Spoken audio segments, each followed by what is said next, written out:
Hai, namaku Firsta Karvina, mahasiswa jurusan Biologi Fakultas Sains dan Matematika Universitas Diponegoro Angkatan 2018. Disinilah kisah kuliah kerja nyataku akan dimulai.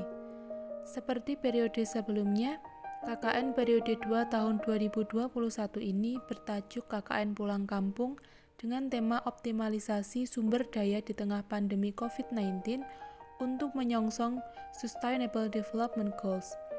KKN kali ini cukup spesial dibanding sebelumnya karena bertepatan dengan melonjaknya kasus COVID-19 dan diberlakukannya PPKM termasuk di lokasi tempat tinggal dan lokasi KKN.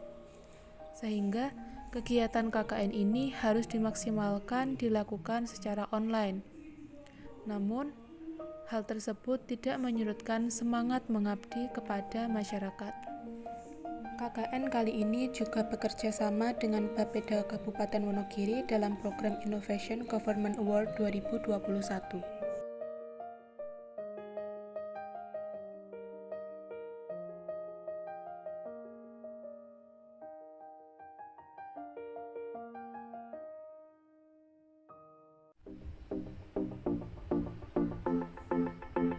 KKN kali ini akan dilaksanakan di tempat tinggalku, yaitu Desa Domas, Kecamatan Bulukerto, Kabupaten Wonogiri.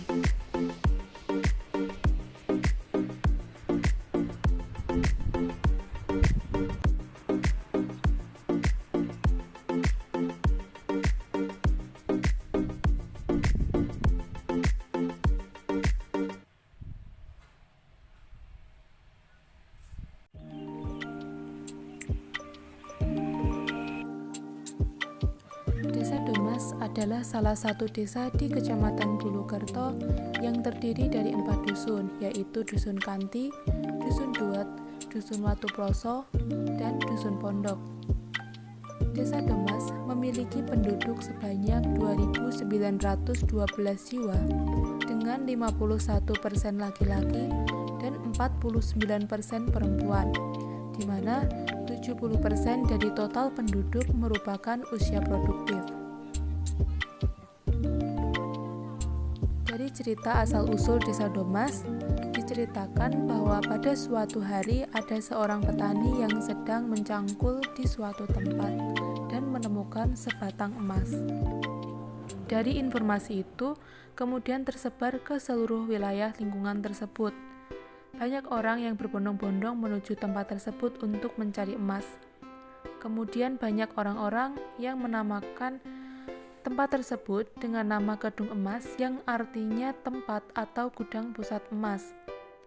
Karena perkembangan zaman, maka nama Kedung Emas tersebut menjadi Domas dan hingga kini nama desa tersebut yaitu Desa Domas.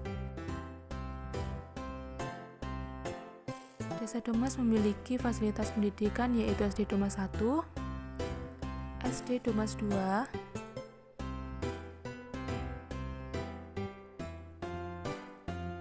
satu rumah sakit, dan pasar tradisional.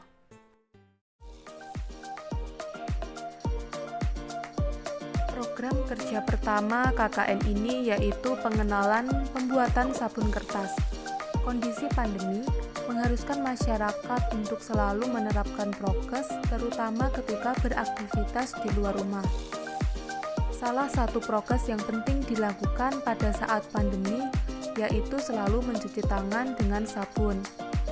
Akan tetapi, banyak orang yang enggan membawa sabun karena alasan kepraktisan, di mana sabun batang bisa basah dan sabun cair bisa tumpah.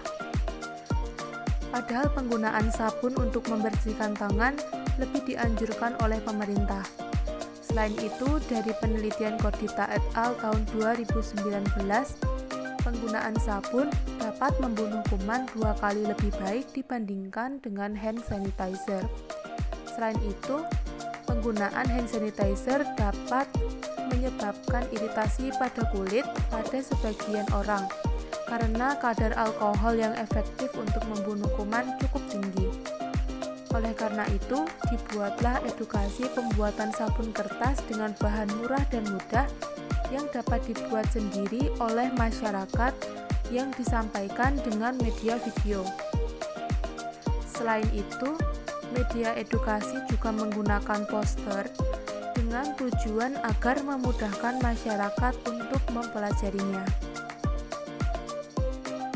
Sabun kertas ini berbentuk kecil dan praktis sehingga dapat dimasukkan ke dalam saku atau dimasukkan ke dalam tas.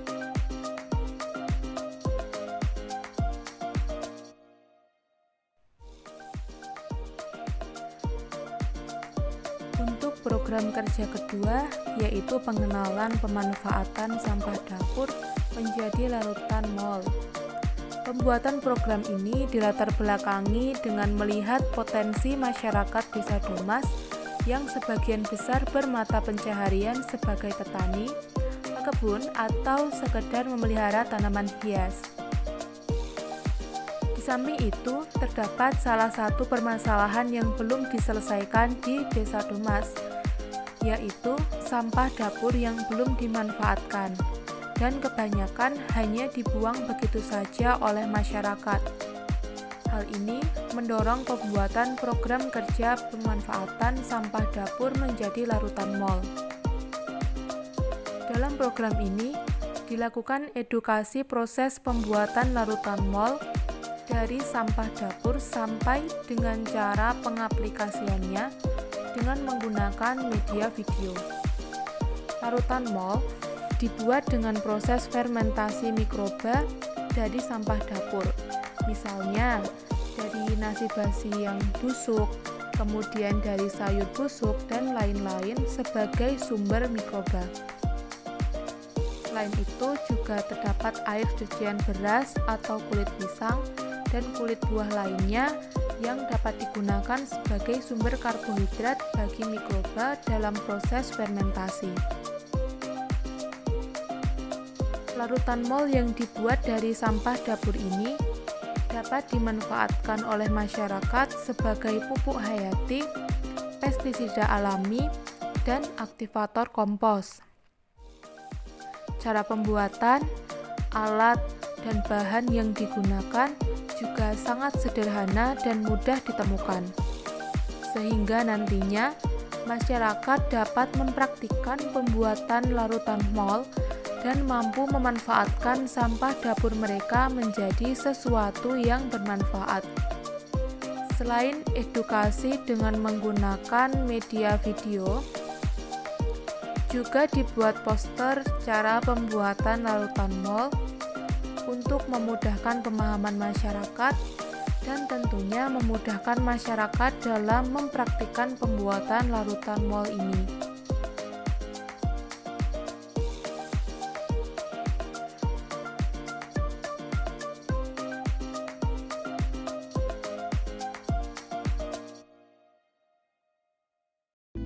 Setelah larutan MOL selesai difermentasi, kemudian larutan MOL dapat digunakan. Sebelum diaplikasikan, larutan MOL harus diencerkan terlebih dahulu dengan perbandingan tertentu sesuai dengan kebutuhan.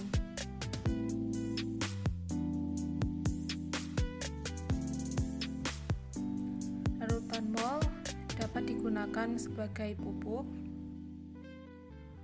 pestisida alami,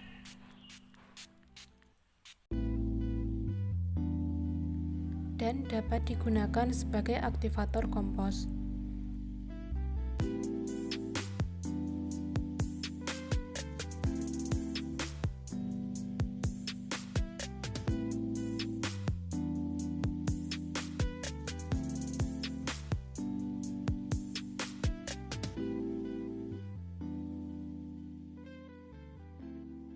Selain kedua program tadi, juga ada program tambahan, yaitu pendampingan pemberkasan dan pendampingan pembuatan video inovasi daerah yang merupakan program kerjasama dengan Bapeda Kabupaten Wonogiri.